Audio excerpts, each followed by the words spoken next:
Muy buenos días, apreciados amigos y amigas, hermanos y hermanas. Les saludo cordialmente en el nombre del Señor Jesucristo, dando gracias a Él por esta nueva oportunidad que nos concede de compartir las Escrituras a través de esta plataforma virtual. Gracias al Señor porque tenemos su palabra con nosotros, la palabra que vive y permanece para siempre, la palabra de verdad. Y vamos a tener en esta mañana una meditación sobre uno de los libros de la Biblia, como es la costumbre en las oportunidades que tengo la bendición, el privilegio y la responsabilidad de entregar las escrituras a través de este programa. Pero antes de leer la palabra de Dios, antes de decir en qué libro vamos a leer, quiero invitarles para que inclinemos nuestros rostros con reverencia delante de Dios. Oremos al Señor para que Él pueda guiar, Él pueda dirigir este tiempo de reflexión bíblica. Les invito a orar. Padre bendito, te agradecemos en esta mañana por esta gran bendición, gran privilegio y gran responsabilidad de tomar las escrituras y poder compartirlas y también recibirlas. Gracias te damos por tu palabra, oh Señor, porque en ella hemos encontrado la salvación por medio del Señor Jesucristo. Él vino, murió, resucitó para darnos vida eterna. Dice tu palabra que esta vida está en su Hijo, en Él. Y por medio de Él tenemos vida eterna todos los que hemos puesto nuestra fe en aquella obra perfecta del Calvario. Bendice en esta mañana a todos los que estamos ya conectados y los que puedan más tarde también conectarse. Que tu palabra sea de bendición al corazón, a la mente de todos los que estamos presentes, partiendo de mí mismo y también a nuestros oyentes, hermanos y amigos. Gracias por esta oportunidad. Bendice tu palabra. Guíanos con el poder de tu Espíritu para hablar y para recibir palabra tuya. En el nombre del Señor Jesús. Amén.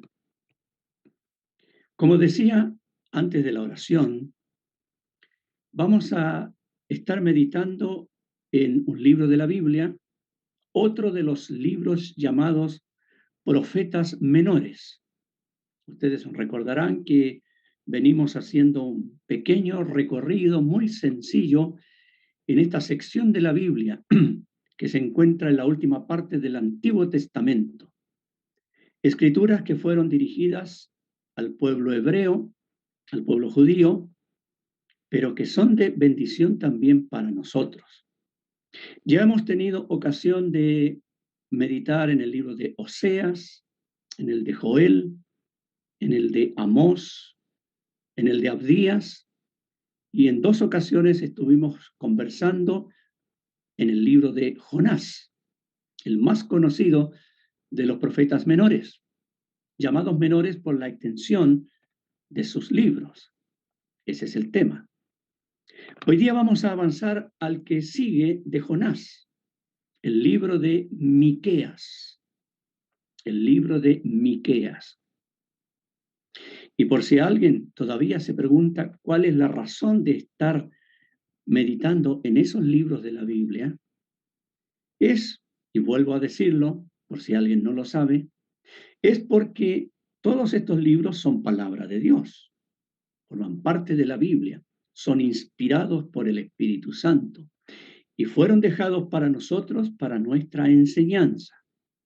Es cierto que contienen cosas que eran de la época de los judíos, antes de Cristo, porque todos los libros del Antiguo Testamento fueron escritos antes de Cristo, entre unos 1500 años antes de Cristo hasta unos 400 años antes de Cristo. Pero aún así, aunque son tan antiguos, tienen verdades permanentes hasta el día de hoy.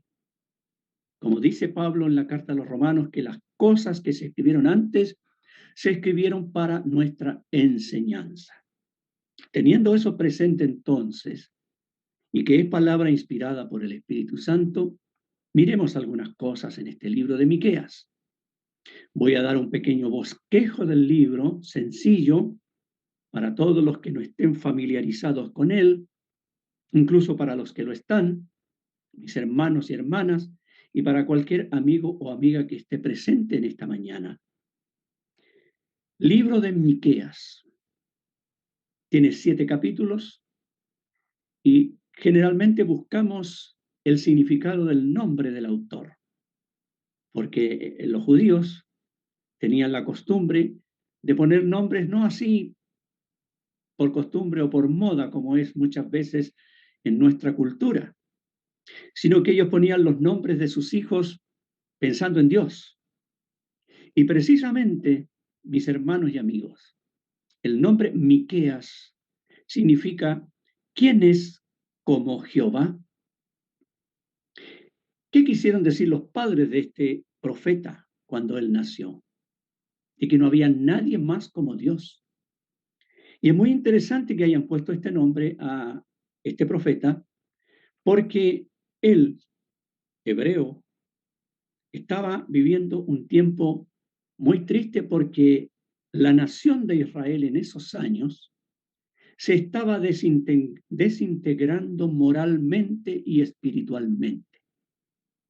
Pese a que eran el pueblo que Dios había escogido y que había sacado de Egipto, pasando los años, pese a todas las bendiciones y los cuidados de Dios, era un pueblo que más y más se alejaba de Dios. Había algunos reyes que procuraban acercarse a Dios y hacían reformas, pero la gran mayoría no lo eran así. De hecho, incluso el pueblo de Israel estaba dividido en 2 reinos, ni siquiera estaban unificados. Estaba el reino del norte, llamado Israel, con capital Samaria, un reino que durante todo el tiempo que existió fue un reino impío, de pecadores que nunca se volvían a Dios, de reyes que hacían lo peor, de reyes muy paganos que introdujeron toda clase de idolatría en Israel. Y el otro reino era el del sur, con capital Judá, que tenía, con capital Jerusalén, el reino del sur, Judá, y que tenía allí en Jerusalén precisamente el templo que Salomón había edificado. Y como dije, había algunos reyes allí que fueron buenos, que buscaron a Dios, pero hubo otros que fueron muy impíos. Entonces la generalidad de la nación estaba en una condición moral de decadencia y espiritual de decadencia también. Entonces que los padres de Miqueas le hayan puesto ese nombre era para ensalzar precisamente el nombre de Dios. ¿Quién es como Jehová? Y sabemos por las Escrituras que no hay nadie como él, porque es el único Dios verdadero. Ahora bien, si uno piensa en eso, uno puede sacar ya una lección. ¿En qué sentido? Amiga, amigo, observe el mundo un instante. ¿Cómo está nuestro mundo? ¿Cómo está el sistema de vida de los seres humanos? Va directo a la condenación más grande. ¿Por qué? Porque cada vez se aleja más de Dios. La decadencia moral y espiritual de nuestro mundo es cada vez peor. La desintegración de nuestra sociedad es cada vez más espantosa, cada vez peor. Entonces, en ese sentido, lo que pasaba con aquel pueblo es un ejemplo de lo que ocurre también en nuestros días. Ahora bien, este profeta vivió por allá entre el 740 al 680 antes de Cristo. Y fue contemporáneo del profeta Isaías, un gran profeta de la Biblia, con un libro de 66 capítulos. Fueron de la misma época. Aunque Isaías era de un rango social más alto que Miqueas, pero Dios los usó a ambos. Sí, porque Dios usa a quien Él quiere, tenga un rango social alto o un rango social bajo. Dios usa a sus hijos cuando queremos ser siervos fieles a Él. Ahora bien, el mensaje que este profeta dirigió Lo dirigió principalmente al reino del sur, Judá, con capital Jerusalén, como les dije, pero mencionó también muchas cosas respecto al reino del norte, Israel, con capital Samaria, e incluso predijo el cautiverio de ellos, cosa que ocurrió una cantidad de años después. Los asirios llevaron cautivos a todos los del reino del norte. Así que si usted se toma el tiempo en algún momento de sus días y lee este libro, se va a encontrar precisamente con muchas palabras de Dios, tanto para el reino del sur como para el reino del norte. Palabra de Dios para ese pueblo. Ahora bien, el tema del libro es un tema muy lindo realmente. Y alguien podría decir, oiga, caballero, pero si Dios está hablando de castigos, si está hablando de un pueblo rebelde, ¿cómo el tema puede ser un tema lindo?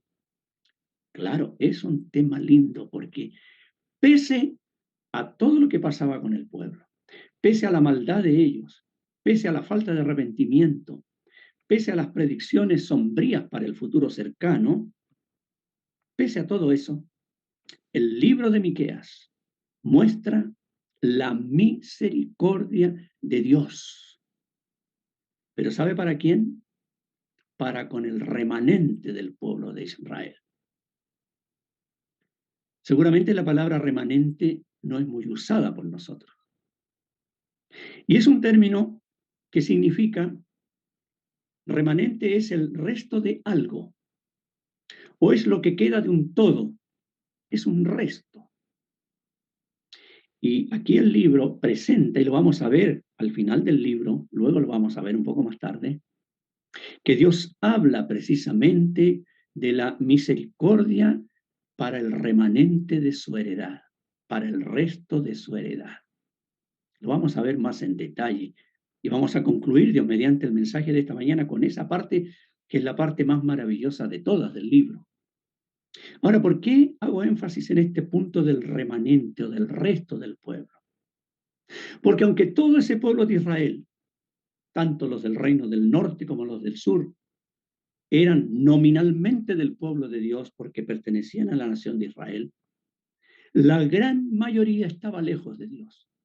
De hecho, mis amigos y hermanos, cuando uno lee en el libro del profeta Isaías, que dije que fue contemporáneo de Miqueas, cuando uno lee allí uno de sus pasajes, va a encontrar que Isaías dice lo siguiente. Dios hablando a través del profeta dice, este pueblo de labios me honra, pero su corazón está lejos de mí. Esa era la realidad de la gran mayoría de los israelitas de esos años, unos 700 años antes de Cristo, es decir, más de 2700 años atrás de nuestra época. De labios honraban a Dios, conocían las verdades de Dios intelectualmente, incluso las decían de labios. Incluso en el templo de Jerusalén ofrecían sacrificios de todo tipo a Dios de acuerdo al ritual que tenían, que Dios mismo había establecido. Pero ¿cómo estaba el corazón de ellos?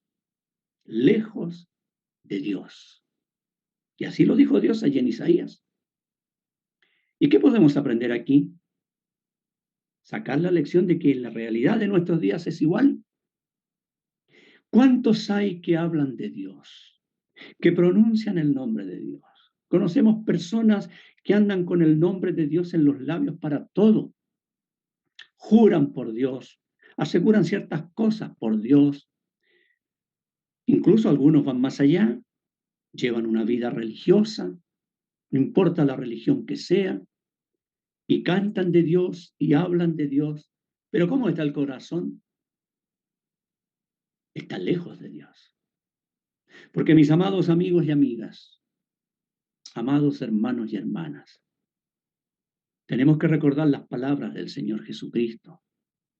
Él dijo, no todo el que me dice Señor, Señor, entrará en el reino de los cielos, sino el que hace la voluntad de mi Padre que está en los cielos.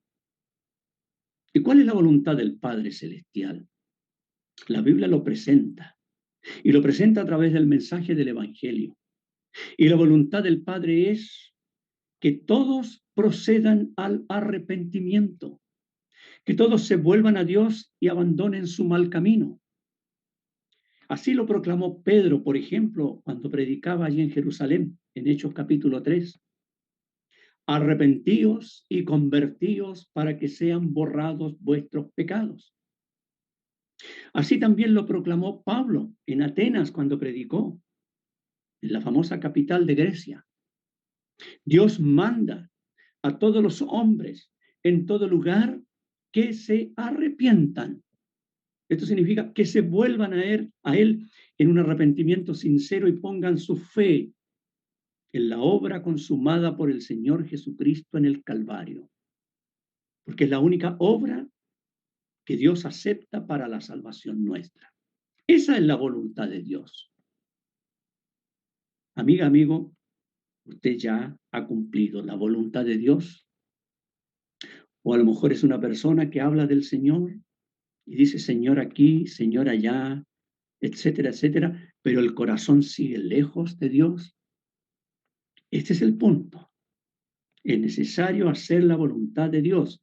Y la voluntad de Dios es que usted se arrepienta de sus pecados y ponga su fe en la obra consumada por el Señor Jesucristo para la salvación de su alma. Recordando que la salvación es por la fe en Cristo y por la gracia de Dios, no es por obras para que nadie se gloríe. Y eso pasaba con ese pueblo. La gran mayoría hablaba de Dios, pero el corazón estaba lejos. Solo había un resto, un remanente que se humilló ante Dios y creyó en las palabras de Dios y se volvió a Él. Y precisamente Dios iba a tener misericordia de ese resto, porque los demás no querían humillarse ante Dios. Por eso que este libro tiene ese tema, el tema de la misericordia de Dios para con su remanente, para con los que creyeron realmente su palabra y le obedecieron. Ahora bien, no voy a hacer un análisis del libro porque es imposible en este tiempo que tenemos y no es tampoco la idea. Solamente es un bosquejo para que usted se interese y lea el libro, si es que nunca lo ha hecho. Fíjese que quiero destacar 4 puntos en el libro. 4. Los tengo aquí anotados porque ya a cierta edad la mente es un poco más frágil. El primero de estos 4 puntos es lo siguiente. Dios en este libro denuncia contra Israel y Judá toda la maldad que ellos tenían. Si usted lee los distintos capítulos, se va a encontrar con una cantidad de cosas que Dios dice y se los dice a todos los del pueblo sin ninguna distinción, desde los príncipes hasta el común del pueblo, pasando por los jueces, los sacerdotes, los profetas que estaban llenos de profetas falsos.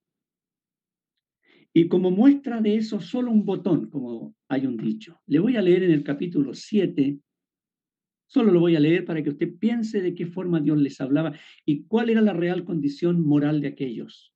En el capítulo 7, versículo 2, dice lo siguiente: faltó el misericordioso de la tierra, y ninguno hay recto entre los hombres.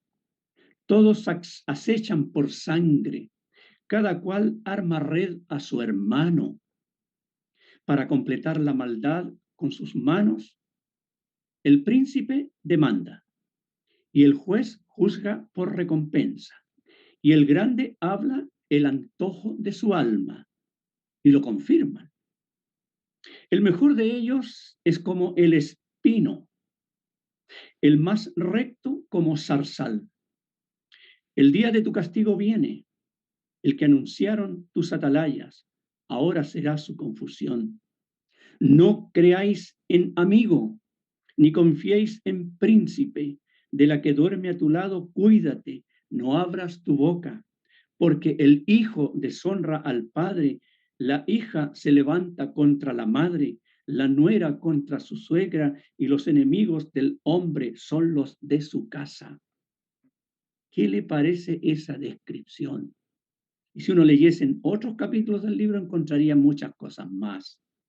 Ahora, cuando yo leo esto, se me ocurre que Miqueas está escribiendo en el año 2021 aquí en Chile y aquí en Coquimbo. ¿Acaso no es exactamente igual lo que pasa en nuestro país y en el mundo? Es exactamente lo mismo, es exactamente igual. Una desintegración absoluta de la sociedad moral y espiritual. Cada vez hay más corrupción, cada vez hay más inmoralidad, cada vez hay más degeneración. Y el mundo alaba la degeneración, el mundo alaba la inmoralidad, el mundo alaba la corrupción en todos los niveles. Esta es la realidad. Y por eso que Dios iba a salvar a aquellos que creyesen, los del remanente. Y en el día de hoy Dios va a salvar a todo aquel y a toda aquella que, dándose cuenta de la condición personal en la cual está, se acerque a Dios y reciba su palabra y reciba el amor de Dios por medio de Jesucristo y la obra de salvación de la cruz. Es interesante cómo Dios denuncia todo eso. Y como dije, Dios habla de la injusticia de ellos, de la avaricia, de la crueldad, de esos profetas mentirosos que tenían, de jueces y líderes que eran injustos. Habla de la desconfianza en toda clase de personas, incluso en las familias. Y en el día de hoy la gran mayoría es así también. ¿Cuánta maldad no vemos en las propias familias, dentro de las familias, unos contra otros? Es terrible. Podríamos poner tantos ejemplos, tantas cosas oscuras que uno lee de repente en las informaciones. Cosas que pasan dentro de las mismas familias. Sí, es la triste realidad. Y aquí Dios denuncia la maldad de ese pueblo. Y evidentemente, al traerlo a nuestros días, es exactamente lo mismo.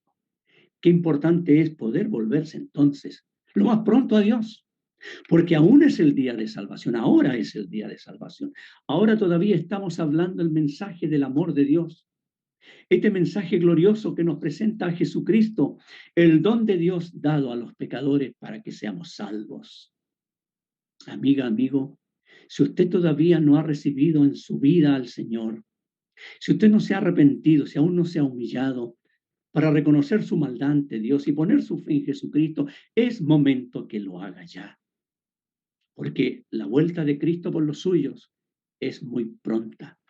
Porque la maldad del mundo es tan grande, la depravación es tan enorme, que realmente el mundo está ya a punto para el juicio de Dios. Así que despertemos si es que hemos estado durmiendo en ese sentido. Ahora bien, eso es lo primero que se destaca en el libro, la denuncia de Dios contra aquel pueblo. Y lo vemos, como dije, en varias partes y usted lo puede analizar después. ¿Cuál es el otro punto que quiero destacar en el libro? Aquí vemos en el libro lo que Dios demandaba de ellos. ¿Ya? Vamos a mirarlo en el capítulo 6. Porque allí vamos a encontrar que después que Dios les habla varias cosas en el capítulo respecto a cómo eran ellos, y les recuerda situaciones de la época antigua de la historia de Israel, el pueblo empieza a hablar con Dios y a pensar de qué forma tenía que presentarse ante Él. Mire lo que pensaban ellos, lo que pensaban los judíos en esos años. Recordemos que ellos en esos años tenían el templo, los sacrificios y todas aquellas ofrendas que Dios les había pedido en antaño, en los días de Moisés, que hiciesen, pero que pasando los años y siglos habían perdido todo el sentido original. ¿Pero qué pensaban ellos? Voy a leerle aquí en el capítulo 6, y si usted tiene su Biblia abierta, busque en el capítulo 6 de Miqueas, verso 6. Mire lo que pensaban ellos. ¿Con qué me presentaré ante Jehová y adoraré al Dios Altísimo? ¿Me presentaré ante Él con holocausto, con becerros de un año? ¿Se agradará Jehová de millares de carneros o de 10,000 arroyos de aceite? ¿Daré mi primogénito por mi rebelión, el fruto de mis entrañas por el pecado de mi alma? Eso pensaban los israelitas, en vista de tanta denuncia de Dios contra ellos, en vista del mensaje fuerte, poderoso del profeta Miqueas contra ellos, y que, como dije, también tenían el mensaje de Isaías, el otro gran profeta poderoso contemporáneo de Miqueas. Estos israelitas empezaron a pensar, bueno, tengo que presentarme delante de Dios. Tengo que procurar arreglar esta situación que está tan mala. ¿Y con qué me presento? Pensaban ellos. Y lo leímos ahí, ¿verdad? Ahora, es interesante un punto aquí. Ellos decían, ¿con qué me presentaré ante Jehová y adoraré al Dios Altísimo? Ellos sabían que Dios, el verdadero Dios, es el Dios Altísimo, que está por encima de todo. Ellos lo sabían, pero lo sabían mentalmente. Era como cuando uno era pequeño, hace muchos años, y estaba en el colegio y le enseñaban lo que se llamaba el catecismo en la clase de religión. Y uno aprendía, por así decirlo, empleando la frase popular, aprendía como un loro, ¿cierto? Una pregunta, la respuesta, una pregunta, la respuesta. Y ya con eso, Israel estaba igual. Ellos sabían que estaban lejos de Dios, se daban cuenta que le habían abandonado, pero sabían que Dios era el Dios Altísimo y lo sabían aquí solamente. Que no pase con nosotros, que no le ocurra a usted, amiga, amigo, que crea en verdad intelectualmente todas las cosas sobre Dios, porque hay personas que las creen así, intelectualmente. Saben que Dios es el Dios Altísimo, saben que es el Dios Todopoderoso, que es el Dios Creador, que es el Dios Sustentador, saben que Dios es santo, saben que Dios es justo, saben que Dios es amor. Y ahí quedan. Israel estaba igual. Y pensaban, bueno, ¿qué le voy a presentar a Dios para que se agrade de mí? Y usted vio el detalle, no lo vamos a volver a leer, hablaba de holocaustos, de becerros, de carneros, de aceite, etcétera, etcétera. Pensaban ellos, hagamos sacrificios, ya, hagamos sacrificios y Dios va a recibir nuestros sacrificios.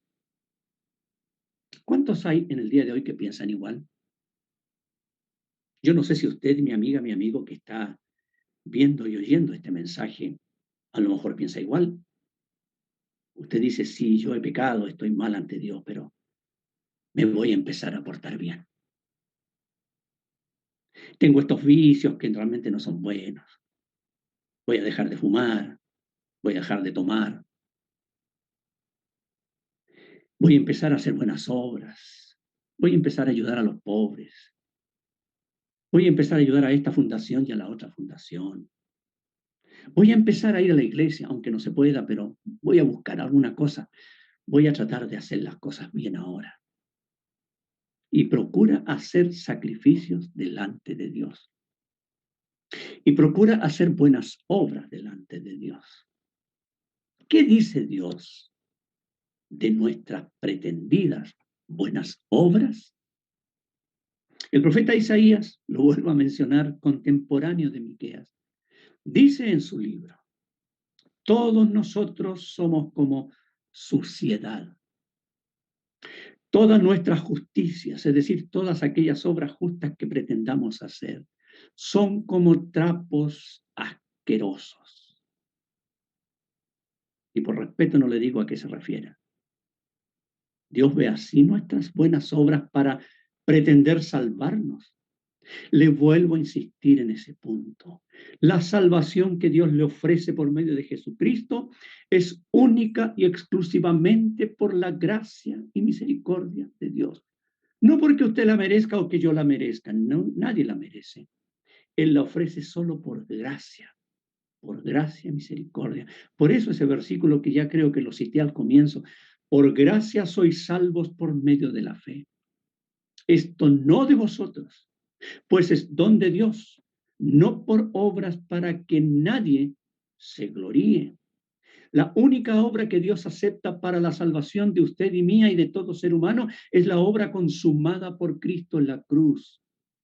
¿Y por qué hago énfasis en eso de la obra consumada?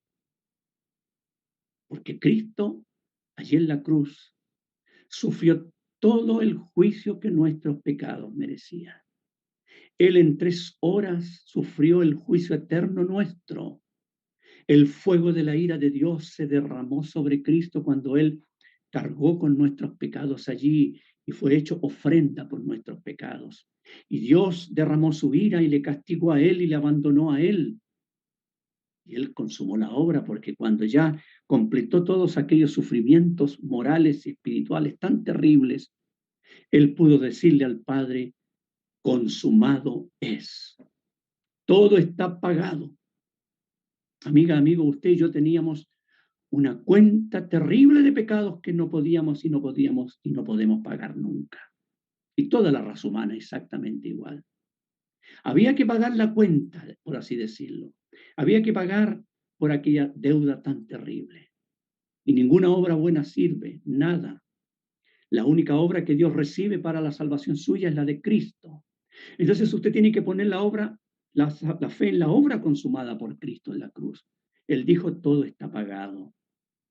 Y entonces, si alguna persona, escuche bien lo que le voy a decir ahora, si alguna persona pretende salvarse por sus buenas obras, por su religión, por sus méritos, o a través de un santo o de otra persona, le quiero decir que está ofendiendo a Dios, está pecando gravemente contra el Señor, está despreciando la obra de Cristo en la cruz. Si alguien pretende salvarse guardando la ley, guardando el día sábado o cualquier otra cosa por el estilo, si alguien pretende salvarse bautizándose en agua para salvarse y limpiarse de los pecados, quiero decirle que está ofendiendo al Señor Jesucristo, está ofendiendo a Dios, y Dios nunca lo va a salvar, nunca lo va a recibir, porque la obra de Cristo es la única que Dios acepta para la salvación de usted y la mía. Así que lo que hacían ellos en antaño, este pueblo, pretendiendo llevarle sacrificios a Dios, no sirvió de nada. Y en el día de hoy es exactamente igual. No sirve para nada las obras, la religión, cualquiera que sea, tenga el título, el apellido, lo que sea, no sirve. Solamente es Jesucristo y su obra consumada en el Calvario.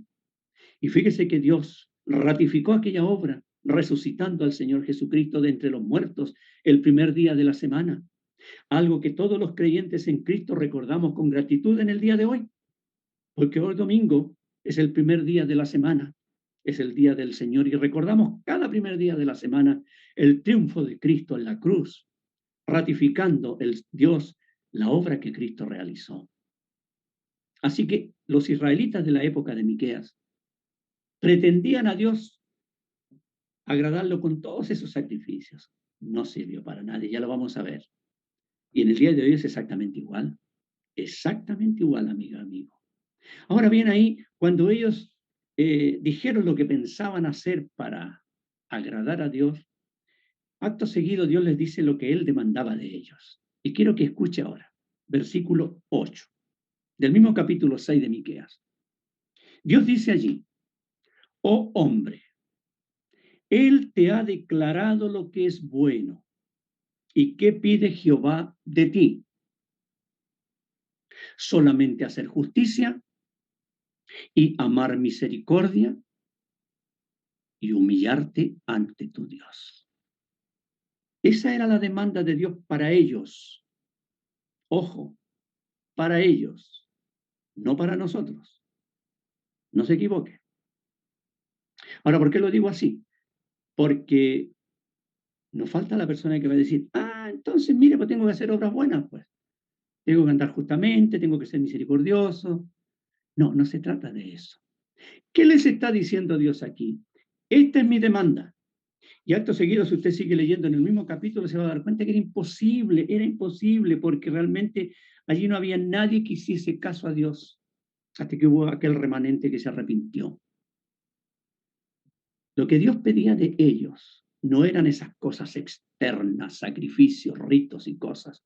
Pedía un cambio interno en la vida de ellos. ¿Se fijan? Ese es el punto. Pedía un cambio interno. Ahora bien, ellos vivían bajo la ley que Dios dio a Moisés en antaño, ya en el libro de Éxodo 20. Bajo esa ley vivían. Y en base a esa ley, Dios les exigía que cambiasen su manera de ser interna. ¿Se fija? No sacrificios externos, porque eso es lo que Dios quiere, que la persona cambie desde dentro hacia afuera. Yo a veces lo he mencionado como ejemplo, que la religión es como un pintor que va a una casa que está mala por dentro y por fuera y la pinta por fuera. Pero si usted entra en esa casa está deshabitada, está inhabitable, está en terribles condiciones y no se puede morar allí. Pero viene la religión y la pinta por fuera, pinta la fachada que está a la calle y todo el mundo piensa, ah, qué linda la casa, pero adentro está inhabitable. Eso hace la religión con el ser humano. Eso hacen las buenas obras con el ser humano. Solo un cambio externo, solo una fachada externa, pero el corazón sigue lejos. Lo que Dios pide es algo interno. Y lo más importante que yo veo aquí es lo último que les decía Dios a ellos, humillarte ante tu Dios. Y humillarse ante Dios significa arrepentirse y volverse a Él. Y si tomamos esto como ejemplo, amiga, amigo, es exactamente en el día de hoy lo mismo. Dios pide de usted un cambio interno. Es decir, que se arrepienta ante su Dios, que reconozca que usted no tiene mérito alguno para ser salvo y a la vez ponga su fe en Jesucristo. Y así como ellos no podían cambiar por las pretendidas obras externas y sacrificios externos, lo mismo sucede con los seres humanos. Gracias a Dios porque Cristo vino, murió y resucitó, hizo la obra perfecta y Él, al salvar a los pecadores, nos hace pasar de muerte a vida, porque eso es la salvación, es un cambio de vida, de una vida vana, como dice la Escritura, una vana manera de vivir a una nueva manera de vivir. Y Dios produce eso en la persona cuando la persona se acerca a Jesucristo y lo recibe por la fe de todo corazón. Ese es el segundo punto que destaco acá en este libro. El primero tenía que ver con la demanda de Dios, el segundo con lo que ellos pensaban y con lo que Dios les dijo que tenían que hacer. Y el tercer punto que quiero destacar en el libro, que es muy interesante también, tiene que ver con un par de profecías que están dentro del libro y que apuntan directamente al Señor Jesucristo. Porque fíjese que en este libro de Miqueas hay dos partes del libro que son dos profecías sobre Cristo y que hablan de su primera venida y de su segunda venida. Es maravilloso pensar que en este libro, que está lleno de denuncias contra el pecado de Israel, aparezca esto, pero aparece. Y quiero mencionarlo porque estamos muy cerca de la segunda venida de Cristo. Y ya le voy a decir por qué. Pero veamos primero en el capítulo 5. Si usted tiene su Biblia abierta, busque en el capítulo 5 de Miqueas, el versículo 2. Allí se habla de un pueblo llamado Belén. Seguramente le suena a usted, ¿verdad? Exacto. El lugar donde Jesús nació cuando vino la primera vez. Dice aquí, pero tú, Belén Efrata, pequeña para estar entre las familias de Judá, de ti me saldrá el que será Señor en Israel, y sus salidas son desde el principio, desde los días de la eternidad. Es una profecía maravillosa sobre la persona de Cristo, porque aquí se está hablando del lugar donde Él nació. Y si usted conoce un poco de la historia en el Nuevo Testamento, recordará que cuando los magos llegaron a Jerusalén preguntando por el rey de los judíos que había nacido, porque habían visto su estrella en el oriente, Herodes, el rey que había en ese momento, un terrible rey, cruel, tirano, asesino, despótico, mandó llamar a los sacerdotes, a los principales judíos, y le preguntó dónde había de nacer el Cristo, el Mesías. Y ellos le leyeron esta profecía, se la leyeron en Belén, de Judea. Este Belén Efrata quedaba allí a unos kilómetros de Jerusalén, porque en Israel hay otro Belén en otra parte. Entonces aquí Dios especifica en qué Belén nacería Jesús. Aquí se habla del que sería Señor de Israel después. Es interesante, no nos olvidemos que esta profecía está dirigida a Israel. Pero aquí aprendemos eso. El Señor será el Señor de Israel. Dice acá claramente. Y eso tiene que ver con su segunda venida, ya lo veremos brevemente. Y aquí dice, de allí me saldrá el que será Señor en Israel. Y lo interesante del versículo es que dice que las salidas de él son desde el principio, desde los días de la eternidad. Es un versículo tan maravilloso que presenta la humanidad de Jesús y su deidad, porque dice sus salidas, de allí va a salir, es decir, allí van a ser. Y allí nació Jesús, usted lo sabe.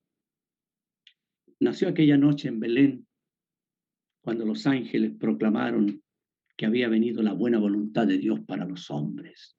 Nació humilde en aquel pesebre sencillo, envuelto en pañales y acostado en un pesebre, dice la Escritura. Se humilló hasta la muerte y muerte de cruz después. Vino en su primera venida para ser el Salvador nuestro. Y Miqueas lo profetiza aquí.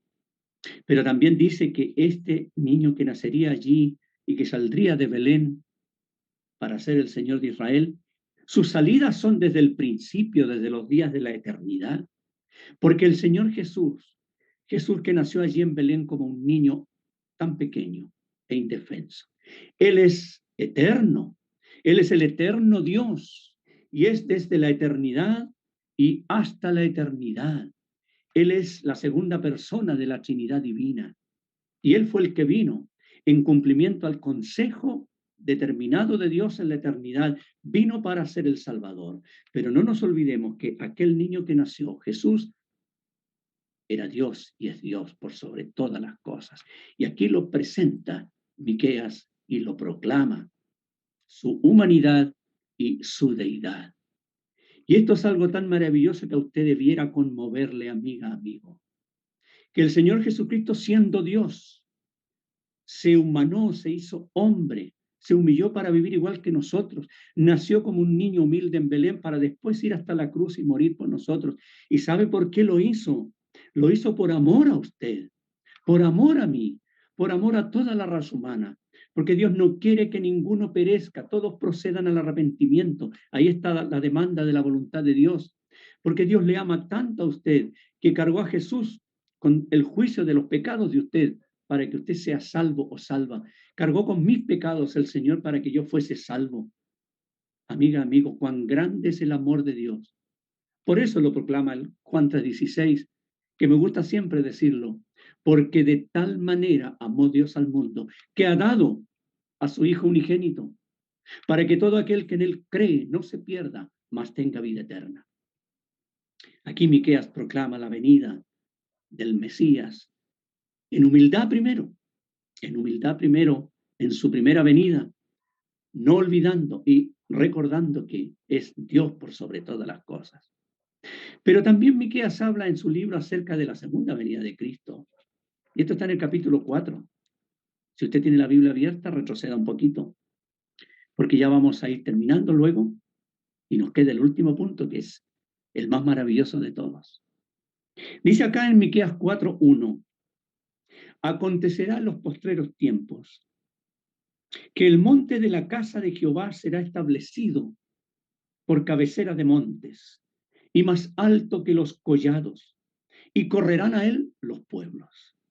Vendrán muchas naciones y dirán, venid y subamos al monte de Jehová y a la casa del Dios de Jacob, y nos enseñará en sus caminos, y andaremos por sus veredas, porque de Sión saldrá la ley, y de Jerusalén la palabra de Jehová. Y él juzgará entre muchos pueblos, y corregirá a naciones poderosas hasta muy lejos, y martillarán sus espadas para asadones y sus lanzas para hoces. No alzarán espada nación contra nación, ni se ensayarán más para la guerra. Y el verso 4 dice, y se sentará cada uno debajo de su vid y debajo de su higuera, y no habrá quien los amedrente, porque la boca de Jehová de los ejércitos lo ha hablado. Es un pasaje maravilloso que habla de algo que va a ocurrir muy pronto, amigos y amigas, hermanos y hermanas. Fíjese que este pasaje está textualmente igual en Isaías, capítulo 2. No se sabe quién lo escribió primero, si Isaías o Miqueas, no importa. Pero Dios dejó en su palabra esta verdad 2 veces. Y cuando en la Biblia Dios recalca algo es porque es algo muy seguro. Todo lo que Dios dice es seguro, pero cuando Dios lo recalca más de una vez, es más seguro aún. Y esto va a ocurrir en los postreros tiempos. Y estamos en los postreros tiempos. ¿Y qué dice acá en forma resumida? Porque quiero llegar al último punto. Que en el futuro cercano, en ese tiempo era un futuro lejano, pero para nosotros ahora es un futuro cercano. Israel será el centro de la tierra. Un Israel arrepentido, un Israel restaurado, el remanente de Israel restaurado en esta época. Porque así Israel está como nación ahora, pero allí la gran mayoría son incrédulos contra Cristo. La gran mayoría lo rechazan, pero hay un grupo ya que está creyendo en Cristo. Y va a llegar el momento cuando Israel va a ser restablecido, como dice acá, como cabecera de montes, todos van a correr allí, Dios va a juzgar a las naciones, etcétera, etcétera, todo lo que allí sale, y va a haber paz, va a haber paz, va a haber seguridad, no van a haber guerras, porque vendrá el príncipe de paz, juzgará a las naciones rebeldes contra él, castigará a los inicuos y establecerá su reino de paz. De acuerdo a lo que sabemos del Nuevo Testamento, antes de eso, los que ya hemos creído en Cristo en este tiempo, los que formamos parte de la iglesia del Señor, nos habremos ido antes a su encuentro, por lo menos unos 7 años antes. Y después, en esa época, Él enviará todos los juicios que salen en Apocalipsis para venir después, en gloria y majestad, a reinar y establecer este reino en los postreros tiempos. Amiga, amigo, esto es muy cercano ya. Yo sé que usted seguramente ve noticias y espero que no esté viendo solamente las noticias del COVID, porque al final cansan las noticias del COVID. Las noticias internacionales. ¿Usted supo lo que pasó hace unas semanas entre Israel y Gaza? Ahí estuvo el conflicto otra vez. Un conflicto milenario, de Israel contra las naciones árabes y viceversa. Y vemos que cada vez el cerco se estrecha más para aquel pueblo de Israel. Ahora ya se han aparecido un montón de gente diciendo un montón de disparates respecto a lo que allí pasó, enredándolo con la famosa luna de sangre, diciendo un montón de profecías y predicciones que no tienen ningún valor ni sentido bíblico. El punto claro es este: Israel cada vez más va más en conflicto. Incluso le digo algo, el aliado de Israel que era incondicional, que es Estados Unidos, con el cambio de gobierno que ha tenido Estados Unidos, ya no es exactamente igual que antes. Israel poco a poco va a ir quedando solo. Y ahí van a entrar a producirse otras profecías que están escritas en la Biblia. Y todo eso es una señal de que Jesucristo vuelve pronto. Él vino la primera vez, como lo vimos en el capítulo 5, para ser el Salvador nuestro. Se humilló, murió y resucitó y salva a todo aquel que se arrepiente y pone su fe en Cristo. Pero volverá pronto, ya no como el Salvador, sino como el juez de vivos y muertos, como el Rey de reyes y Señor de señores, y reinará con todos aquellos que ahora nos hemos humillado delante del Señor y hemos puesto la fe en su obra consumada de la cruz. ¿Usted lo ha hecho? Jesús viene pronto. En cualquier momento los creyentes nos vamos. Y si es así, no vamos a predicar nunca más por YouTube, ni volveremos a nuestros locales o templos. Nos habremos ido con el Señor. Pero usted, ¿se habrá ido con el Señor? ¿O se va a quedar aquí? Amiga, amigo, piénselo, porque Miqueas en ese tiempo tan antiguo y estaba proclamando esta verdad tan gloriosa para los creyentes. Que aquel Israel tan duro, tan endurecido, tan malo, tan cruel, que estaba tan lejos de Dios, en los postreros tiempos volverá a ser cabeza de las naciones, porque así va a ser.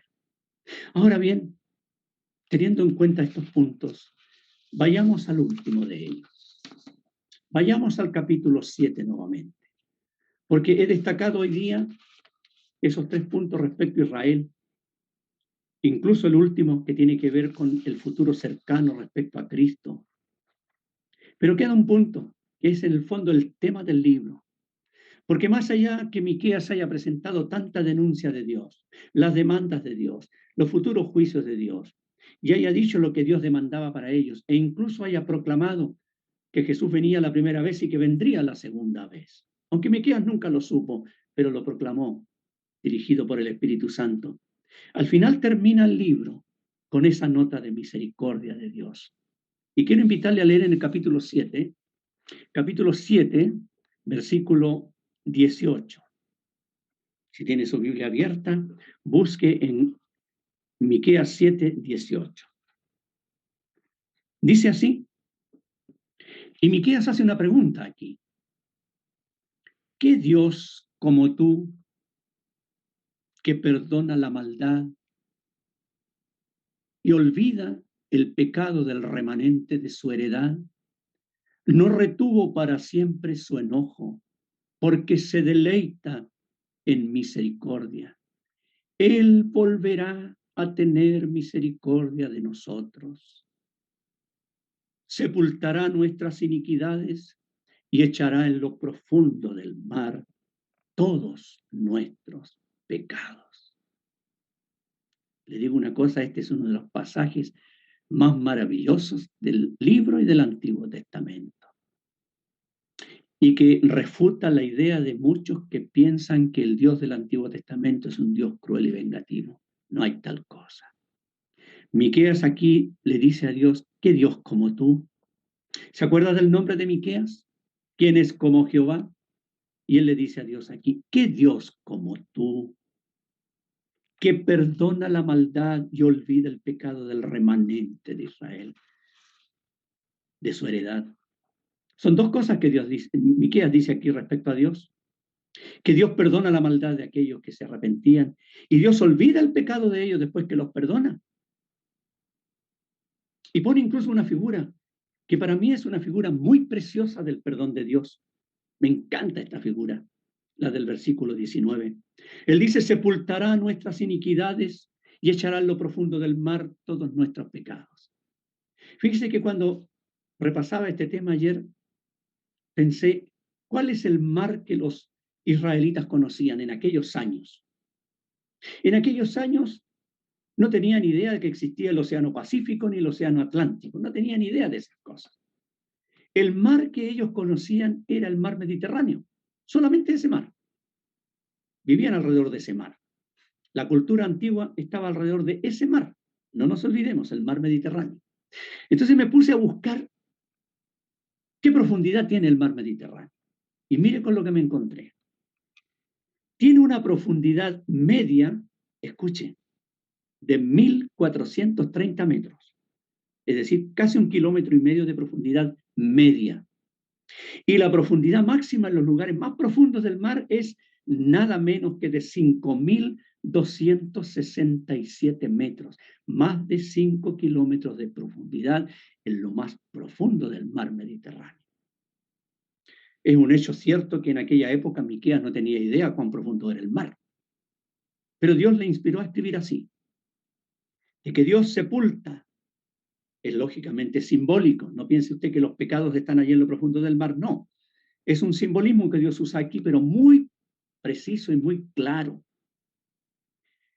Dios sepultará las iniquidades, dice, y echará en lo profundo del mar nuestros pecados, dice Miqueas. ¿Sabe por qué me gusta tanto esta figura? Porque aquello que cae en el mar no sale. Aquello que se va a las profundidades, imagínese usted la profundidad media que estamos viendo acá. Más de 1 kilómetro, casi 1,5 kilómetros de profundidad. Imagínese, trate de pensar más de 1,5 kilómetros. 1 kilómetro son 8 cuadras. Agréguele 4 más, 12 cuadras de profundidad. Lo que allí cae no sale, no vuelve a la superficie, porque la densidad, el peso del agua es una masa. Y hay una oscuridad absoluta allí abajo. Y Dios pone ese ejemplo a través del profeta para decir de qué forma Él perdona. ¿Cómo perdona Él cuando la persona se arrepiente de sus pecados? Es como que Dios toma los pecados y los echa en lo profundo del mar, ya nunca más van a aparecer. Qué perfecto y grande es el perdón de Dios. ¿Cuánta gente hay que anda poco menos que pidiéndole perdón a Dios todos los días para que lo perdone de nuevo y lo salve de nuevo? No hay tal cosa. Si usted se arrepiente de verdad en una oportunidad y pone su fe en Jesucristo, todos sus pecados son perdonados, absolutamente todos. Y no solamente Dios los perdona, sino que Dios los olvida. Somos nosotros los que recordamos los pecados que cometíamos. A los creyentes nos pasa eso, que de pronto volvemos a recordar las cosas que hicimos y le damos gracias a Dios porque nos libró de aquello. Pero Dios se olvida. Lo dice el libro de Hebreos. Nunca más me acordaré de sus pecados. Dios los deshace completamente como la nube, como el vapor, como la neblina. Dios los deshace, los borra. No existen más para Dios. Ese es el perdón absoluto y grande que Dios da a toda persona que se vuelve a Él arrepentido y pone su fe en Jesucristo. Y es el perdón, amiga, amigo, que Dios quiere darle hoy. Si aún usted no se ha entregado a Cristo, si aún usted no ha puesto su fe en Jesucristo para la salvación, hágalo ya, porque el Señor le perdonará así, total y absolutamente. Hay más ejemplos en la Biblia, pero no me voy a extender porque ya estoy terminando. Pero quédese con este ejemplo. Un ejemplo que a uno le da una tranquilidad tan grande en el alma y una gratitud tan grande a Dios de que Él haya querido eliminar mis pecados de esa manera. Porque fíjese que aquí el versículo dice algo también tan lindo sobre Dios, al final del verso 18. Él se deleita en misericordia. ¿Qué le parece? El deleite de Dios es su misericordia, no castigar a la gente, es su misericordia. Y fíjese, mi amiga, mi amigo, que Dios en su misericordia, Dios retiene lo que la criatura perdida merece. ¿Sabía eso? Dios lo retiene.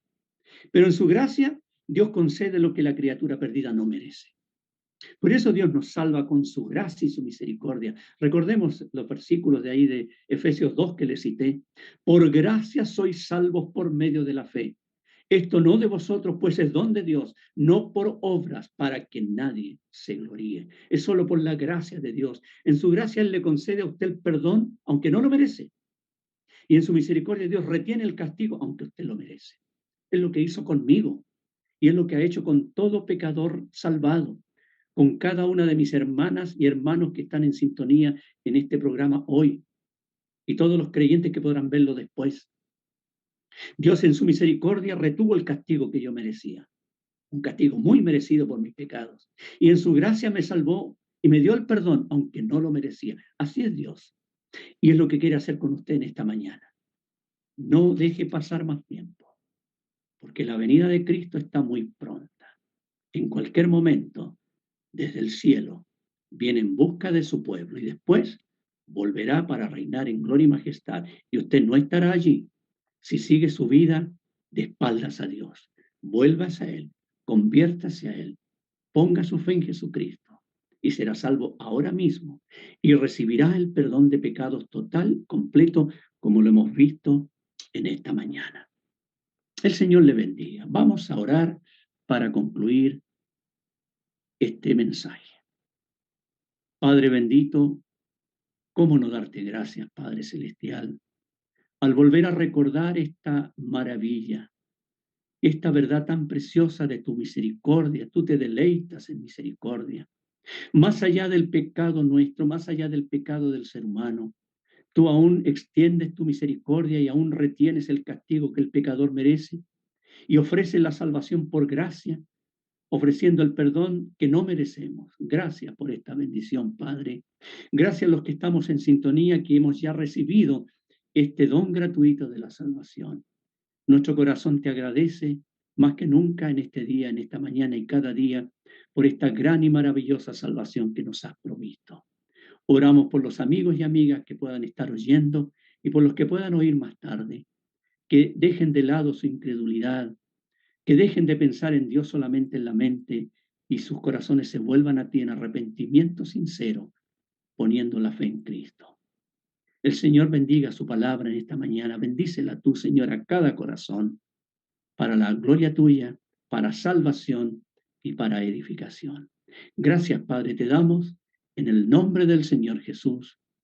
Amén. Damos las gracias a todos por su atención en esta mañana. El Señor bendiga a todos y Dios mediante nos veremos el próximo domingo. Habrá otro mensaje de la palabra de Dios para usted hasta ahora. Y si usted quedó interesado, converse con el amigo, la amiga, el hermano, la hermana, el pariente que le dio el link. Converse con él, le puede ayudar también para disipar dudas con la palabra del Señor. Él le bendiga en esta mañana. Muchas gracias.